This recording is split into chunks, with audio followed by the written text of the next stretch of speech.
Now, when we're talking about choosing an electric guitar, we have some of the same variables that we would have with an acoustic guitar, and that is the name brands, the quality of the woods. Obviously, vintage instruments are going to be more expensive. But there are some definite things that we want to think about when we're talking about an electric guitar in regards to its style, because electric guitars can vary widely in the sounds that they produce and in the way that they feel. So we can apply the same principles that we talked about in the acoustic guitar, except the wood on the body of an electric guitar is almost always going to be solid in some way, unless it's a hollow body guitar or something like that, which is what we call a semi-acoustic. But the feel or the budget is number one, and then the feel and the sound again, okay? Now, usually when it comes to electric guitars, the price ranges for them are going to be similar to acoustics, maybe even a little bit cheaper overall, because there's a little bit more work that goes into making an acoustic guitar, okay? But when we're talking about electric, go in with a budget, okay?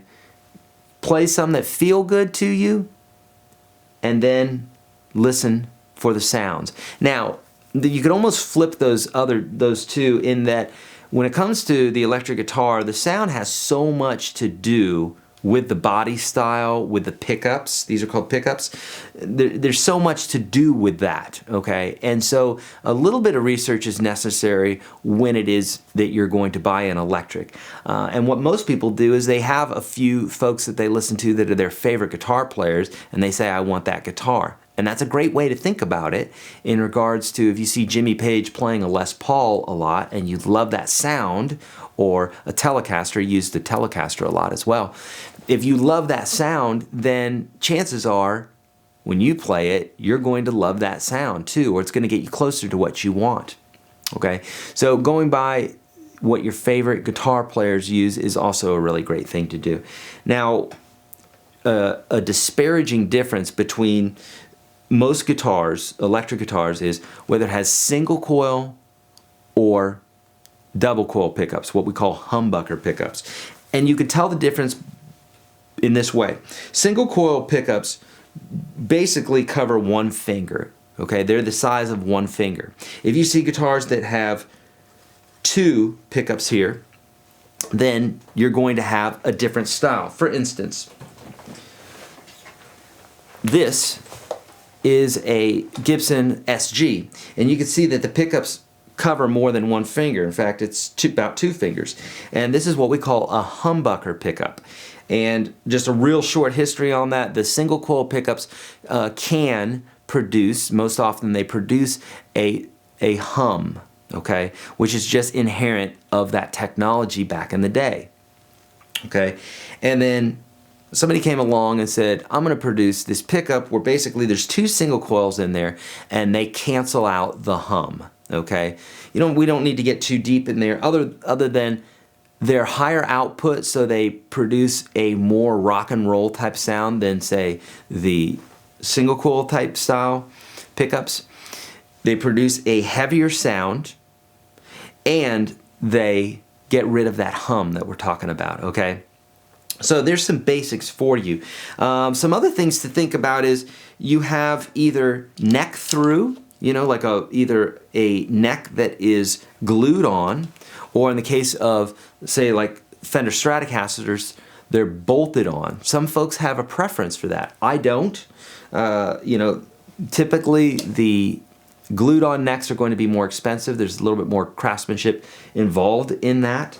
But it's really up to you. I have lots of guitars with bolt-on necks, a lot of them with glued on necks, and I never ever think about that. I just play them and they sound great. So don't get too overwhelmed by that. Again, when it comes to buying a guitar, the three most important things are budget, feel, and sound. Just say that over and over again, because if you stick to that, you're going to be good, okay? So play the guitar, play it through some different amps. Have somebody else who really knows what they're doing play through it and give you their opinion of it. Because you could take this guitar, play it through a great sounding amp, and it's going to sound great. Okay? Put it through a bad sounding amp, you're going to think, well, the guitar doesn't sound so well. Well, it also has to do with the amplifier, okay? But don't get too overwhelmed with this. If you buy something that has a great reputation, let's say reviews, let's say you're buying something off of Amazon or online somewhere. If it has great reviews and everybody's saying it's awesome, you're probably going to be in good shape. So at a certain point, you got to let go and just bite the bullet and buy something, okay? You can always buy more guitars later. Trust me. You can always do that later. I've bought many guitars over my lifetime, probably at least 100, I would guess, over my life. Bought and sold. So with all that being said, your mantra, budget, feel, and sound, acoustic or the humbucker pickups are going to produce that more rock and roll sound. The thinner pickups, which are called single coil, are going to provide more of a softer sound, although they both can rock out and they both can get soft, so depending on what you're running it through. So, bite the bullet, just go out and get a guitar, and something that may have good reviews or something that's being represented well from somebody at a store.